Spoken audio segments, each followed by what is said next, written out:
as entrepreneurs, we all want to dominate a market. Well, I've got a serial entrepreneur who's dominating one of the toughest markets in the world. In New York City, in Manhattan, townhouses. Now, almost all of us as entrepreneurs have made the journey to the financial mecca, New York City. I'm in financial services most of my life. I love that market. I can tell you it's one of the hardest markets in the world to dominate. And I have an entrepreneur who is willing to share his insights on how you can do it in your market as well. Stay tuned. You do not want to miss this episode. Ordinary success? No way. You want amazing, remarkable, exceptional breakthroughs. Dig deep, think bold, drive hard, watch yourself soar beyond your dreams. AESNation.com. Dexter, I am so excited to get you. You and I have been in a number of mastermind groups. We've been all over the place, in Toronto with Strategic Coach, and Beverly Hills with Peter Diamandis of Abundance 360. And now we're both back in our home territory. I'm in Silicon Valley. You're in New York. First of all, thank you for taking time in your busy schedule. Oh, it's a pleasure. And I've been looking forward to this in spite of the fact that it took a while to get it arranged. Well, it's when you're running around, all of us making things happen, it's hard to get together. But what I really appreciate, and I didn't know, I knew you know, Dan Sullivan of Strategic Coach said Dexter is the guy. I mean, he's really making a difference in the New York markets and, you know, doing a great job taking care of the clients and so on. But I didn't know the impact. I want to give a number that you shared with me, that you now have 31% of the market on the west side of Manhattan. Okay, this is a big deal. So first of all, congratulations. Well, thank you for that. You know, we have a team of 12 people, and we have that 31% for the last 2 years running. It is amazing. I always think of, I remember you know, when I would work with an entrepreneur, when I used to be a financial advisor or personal CFO to a number of the most successful high-tech executives. And I would tell them that I just read that, you know, Microsoft or some other big player was going to compete with them. And they would always ask me, how many people do they have competing with me? Because if they had only 10, they got really worried. But if they had 1,000, they weren't worried at all, because being nimble and so on really makes a difference. And you've done that.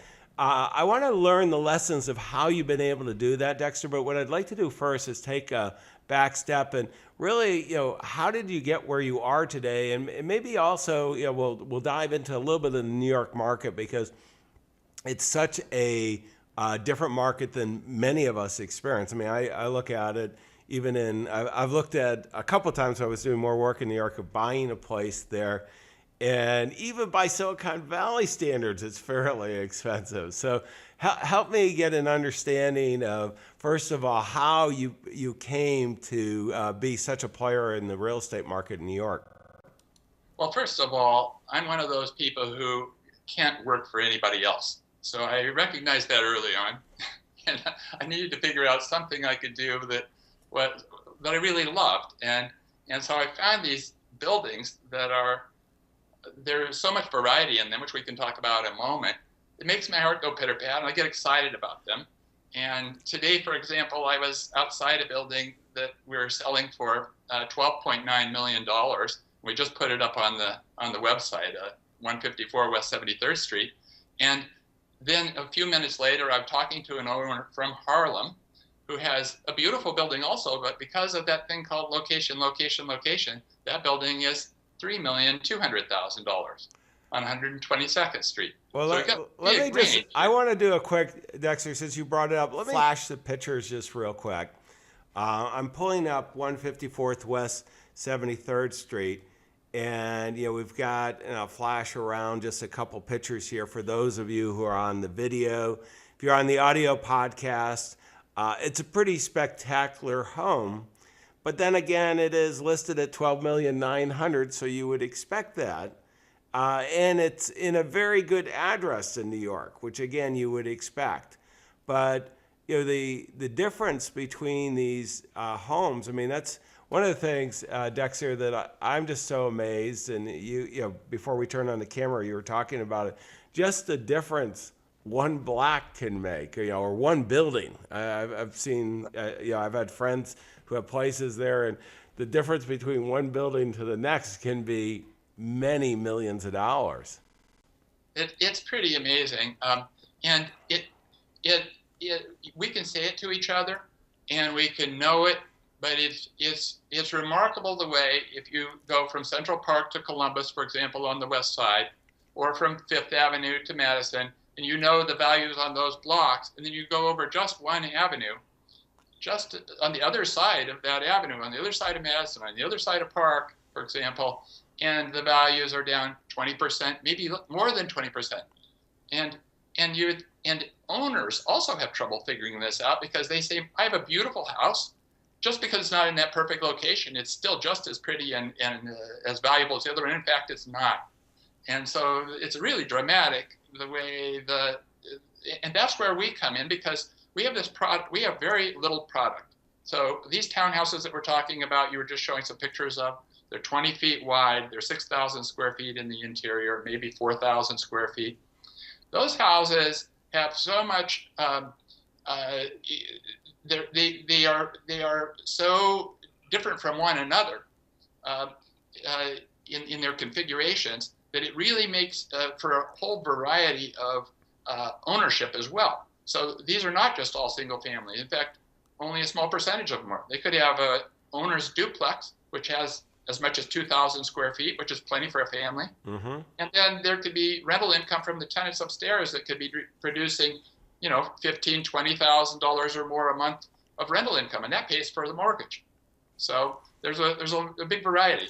Well, Dexter, tell me how you got interested in this market, because it's a very competitive market. I mean, you're dominating it. I want to go to the lessons learned, because whether or not you're interested in real estate is not the point here, and certainly in Manhattan. What is the point is, how can you find a niche that you're passionate about, as Dexter is in townhouses in New York, that you're passionate about, that combination of passion and that you want to be a hero to, that you're going to be matching. And how did you land on this? This is the area that you want to serve. Well, it's interesting to me that I think of myself like, I love townhouses, I love my work, and I also like to invent things. I like to create things. So one of the things that we, like you were going to ask me, I think you mentioned about favorite book, is Exponential Organizations is my favorite book lately, by Salim Ismail. And that book, it's talking about technology. So the way I can be in that top 1 percentile, I need to be in the top 1 percentile of New York City agents, maybe the top 3 percentile. The rest of the people, they're just showing up, right? So I need to be in that top 1 percentile. So to do that, I need all the technology tools I can muster, and I need to be up with the latest. So for example, I have a weekly push email that goes out to 1,700 people. And of those 1,700 people, 21% of them open it within 2 hours. So what are they doing? They should be doing their day job instead of opening it, and who are all these people? So then it becomes an interesting question of what's now referred to as data mining. We have these people that I have a person for years and years, and all she's done is our search engine optimization. So if you can put in New York City townhouses for sale, or any phrases, like 200 phrases, we'll show up in the top 3.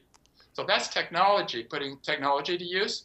So we have the push emails, we have that, and then we have I think 18,000 unique visitors a month on our website. What are all those people doing? Who are they? So that's fascinating to me. And my latest thought, if you remind, forgive me, John, for digressing a little bit, but there's the ancient myth, the Greek Antaeus, who was a hero, who was the strongest person around, and after he won all his matches, he would keep the skulls of the people he defeated. But anyway, they figured out that Heracles came along and defeated him, and the way he did it was he pulled him away from the earth. So what I'm thinking about is how townhouses, compared to all these high rises that are all around me here, they're down closer to the earth. And that's why a person who becomes the head of their hedge fund or the head of they're the top surgeon or the top lawyer in their office. That's why those people are ready to spend the most money to move out of those 3-bedroom high rises into one of these townhouses. I'm thinking about that. No, it is. It is very different lifestyle being in a townhouse versus, a high rise in New York. And that uniqueness. But I'm going to come back. I want to go back. You shout out so many pearls of wisdom here that are so important. You're putting technology to work, and you talked about, and I want you to go a little deeper on the newsletter that you do. So many of us think if we're using, we're marketing using marketing automation, technology, email, and so on, we got to have a extremely big list. Yeah. You have a relatively small list, but they are engaged. I think you told me, I didn't get the number. Was it 1,700, Dexter? Yes, 1,700. Yeah, it's a relatively small list because we've talked to every one of those humans. They didn't just sign up somewhere.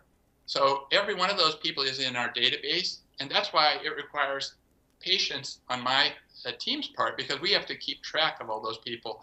And so those are real people that have the money. And so it's a very select group.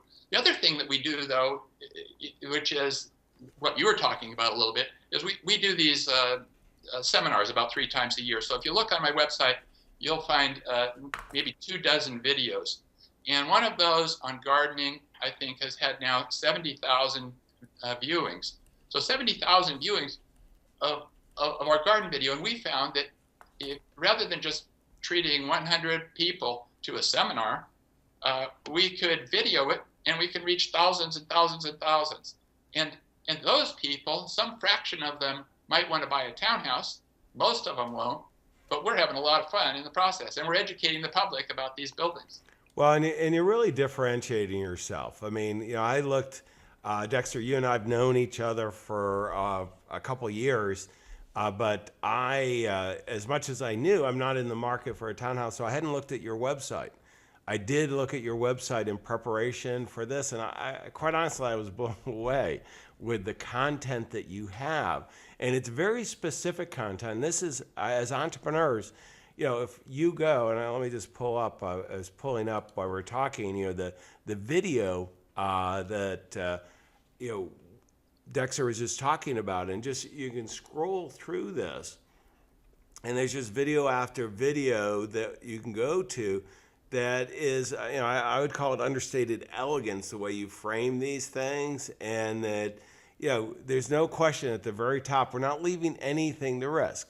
You've trademarked the townhouse experts. You're in New York City townhouse experts. You're not Manhattan. You're not the world's. You're New York City.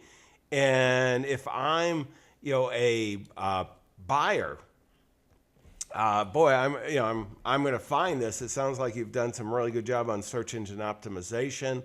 You're working with people who understand technology so that they're helping you position. And if I want to sell my townhouse and realize its full value, I want to go to you too, because you already got people who are looking, and 20% are open up your email instantly. So how did this grand strategy come together?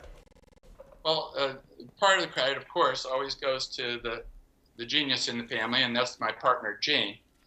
So Jane had the vision for branding the townhouse experts and for putting us on a level that is really declaring this is all we do. We don't touch the apartments, that sort of thing. And with Jane, something that really excites me and is one of my great pleasures as an entrepreneur is we invented a commission structure such that we could have plenty of money for the back office. So a typical real estate brokerage firm, most of the money goes to the real estate sales agent, and the firm keeps the doors open, more or less. We've turned it around altogether, and we take very large commissions. We could get 120,000, even four or five times that amount of money in a commission. We distribute it across the whole office so that we have a very big staff relative to other offices, so that we've developed this commission structure that allows the people who are sales agents to make money, and at the same time, for us to be able to provide a level of support and service to owners that they can never get from one person who is juggling lots of balls and handling all the components of the sale. And one other thing I want to mention that's part of that I think is important is you asked me previous to this, what's a mistake I made? And one of the mistakes I made was trying to hire superstar salespeople. I've made that mistake more than a couple times. And every time it fails because I need team players who will do role playing and who really care about what they're doing. And they want to have a life outside of here as well. So we have long-term employees, and they're not employees, they're our team. And that's something that's evolved over time, but it feels like we're continuing to invent that as we go. Well, I think this is so important because, the temptation we all have as entrepreneurs is let's find the superstar salesman, that charismatic individual that is going to light the world on fire. The problem is he lights everything else on fire. And I'm saying he because it's usually a he. And, causes our culture of our organization sometimes to really be challenging. And what I love about what you've done is instead of, going out and finding, you've tried it, I've tried it too, but what's so much more rewarding is creating the systems in place to support, not the superstars, the A players, but maybe not the A+ players, people that want to have a great life. They're in it for the long haul. They're as passionate about it as you are. And, when you are looking for an individual to join your organization now, what are you looking for? Well, when we're looking for people who really want to, we're looking, actually, it's interesting. The more I understand and work with for example, the idea of the unique ability, we want people who are, for that job, really good at that. So one of my associates she is a 9 fact finder on the Colby. So she is all about knowing information. She's got a computer inside her brain, and she remembers everything. She's perfect for analyzing the comparable sales. And I've learned that I need to when I get in a meeting with owners, I need to just sit back and let her do the talking, because she knows it so much better than I do, and is so much more convincing because she has all the facts right there at her fingertips. So we're looking for people who fill out who are good at the particular roles that we need them for, and they don't look like me. And so then and one of the things I do really want as an entrepreneur is plenty of vacation time. So this works out well for me that way too. The more people do their jobs, the more I get plenty of time to rejuvenate as well. Yeah, and why is it important, Dexter, for you to take that time off? Well, I just think that's where like I'll go to these conferences, for example, where I met you. What is exponential? What does human DNA sequencing have to do with? what do bitcoins have to do with what I'm doing? Well, maybe something someday. But I'm picking up things. And what am I doing with a Beam robot right now? I bought it. I wanted it. But it feeds me. And it helps me be fresh and strong. Yeah, it really is. The ability to get outside our industry, no matter what industry you're in, and going to meet with a group of other successful entrepreneurs as they're sharing ideas. And some of the most successful entrepreneurs are people who have taken what they've learned from other industries and applied it in their space. That's part of what we're doing here at AESNation.com. We have a virtual mastermind, and what I really want to do is introduce you to people who are making a difference in my life. Dexter, yourself, to the roughly about 10,000 entrepreneurs that are listening and watching this. And, the only way you get that to happen is you don't work every single day, 24 hours a day. You got to take some time off to recharge and to get exposed to new and interesting ideas that may not be immediately applicable, but they can be pretty soon. Well, that's I think we were talking also about like what technology we use. I figured out lately to take photographs of newspaper articles. I don't even have to write them down, and I send them to my associate.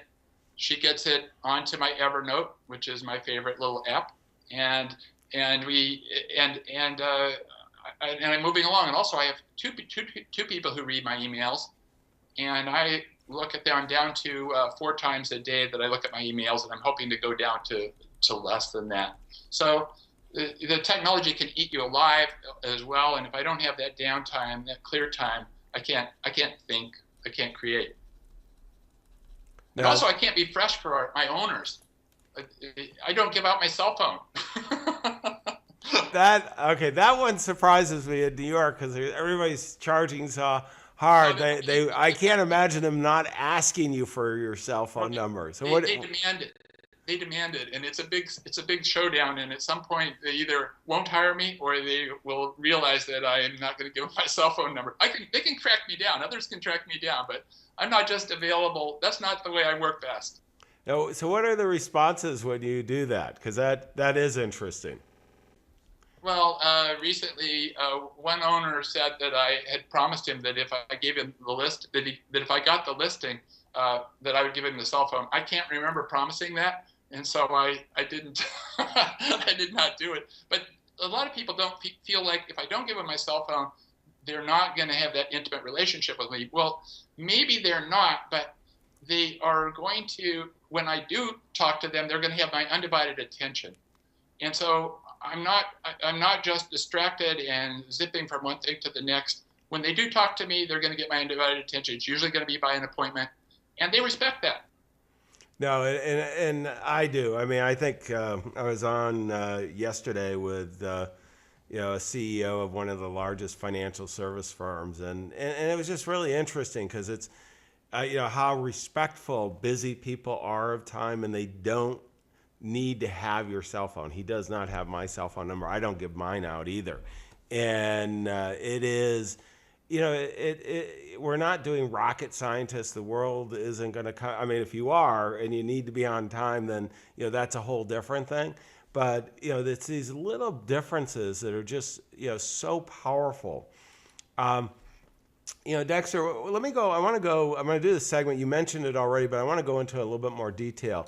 The book of the day. And why don't you say it again? I'm going to pull it up on the screen here. Yeah. Well, it's Exponential Organizations, and it's by Salim Ismail, and Ismail. And I listen to it. I ride the subways, right? So on the way to work, I listen to things I need to learn, and on the way home, I listen to Bob Dylan.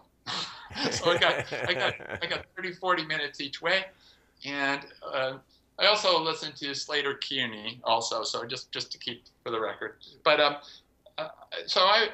also don't have much patience. I'm one of those quick starts, right? Mm-hmm. So I'm listening to this Exponential Organization book at double speed, and double speed means that if you're on the subway and you're jostling amongst people, and maybe you got a newspaper you're reading at the same time, you don't get it all. But so I've listened to it 3 times, and finally I was sated. I listened to this book 3 times through at double speed, and I loved it.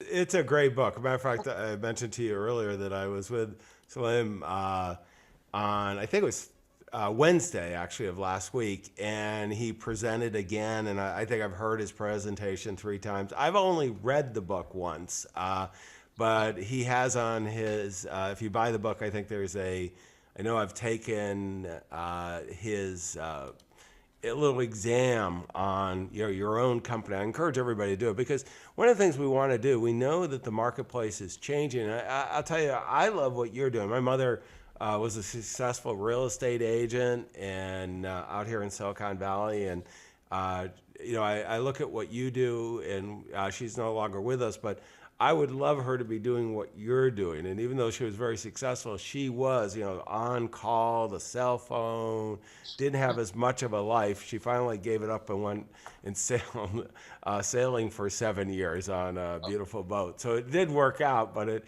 was delayed gratification. I think if she had kind of balanced it a little bit better, it would have been a better life. And well, go ahead. The sense of, one of the things I love is being a part of and actually creating a sense of community. And so these seminars that we hold, and then we have a virtual community through the videos, through the website, it's we're both educating people to the history of these townhouses and they don't build them anywhere more. There's only a couple thousand on the west side, 4,000 on the east side, for example, and they don't build them anymore. But they're also have a wonderful, rich history, and we're adding to that history and we're appreciating it. So I like the sense of being part of that community. And contributing to it. Well, and I think it's so impressive that you find that community. I mean, you define the community you want to play in. You're a major player in it. And I also love how you're using technology. I want to just repeat the app of the day. Yeah, and let me pull it up just on the screen so everybody has it. I mean, this is a great technology. Yeah, how are you using it again, Dexter? Okay, so mostly I like to save clippings and put it in my briefcase, and then they pile up in the side of my office. And then when a guest comes, I realize that there's a huge pile in my office, and I got to clear out my desk so that I don't look like a pack rat. So I figured out at some point, after experimenting with different things, that Evernote was the place to go. So newspaper clippings go there. And lately, as I said before, I'll take a photograph of something and it will go there. It doesn't need to be an article. And then I'll sometimes have things that I need to be reminded of. Actually, I have my weekly planner that's the last quarter's worth of work between my coaching sessions, and I'll have that scanned and it's sitting there. So instead of carrying a lot of paper around, I have it readily accessible. I don't look at all of it that much, but at least it's not huge piles of paper everywhere. I used Evernote because I'm a PC guy. I use OneNote, but whatever tool you use, these are amazing tools that synchronize between your computers. I'll be at, you probably have seen me at some of the mastermind groups. I'm taking pictures of the slides, the event, and it's automatically going in. It used to be Evernote, now OneNote, but and then it just, my office is really clean, which I like. But my OneNote or Evernote, the filing system, you can just organize it so quickly and tag it. It's a great tool. Let's talking about other tools. I want to go to one more segment, and this is resources.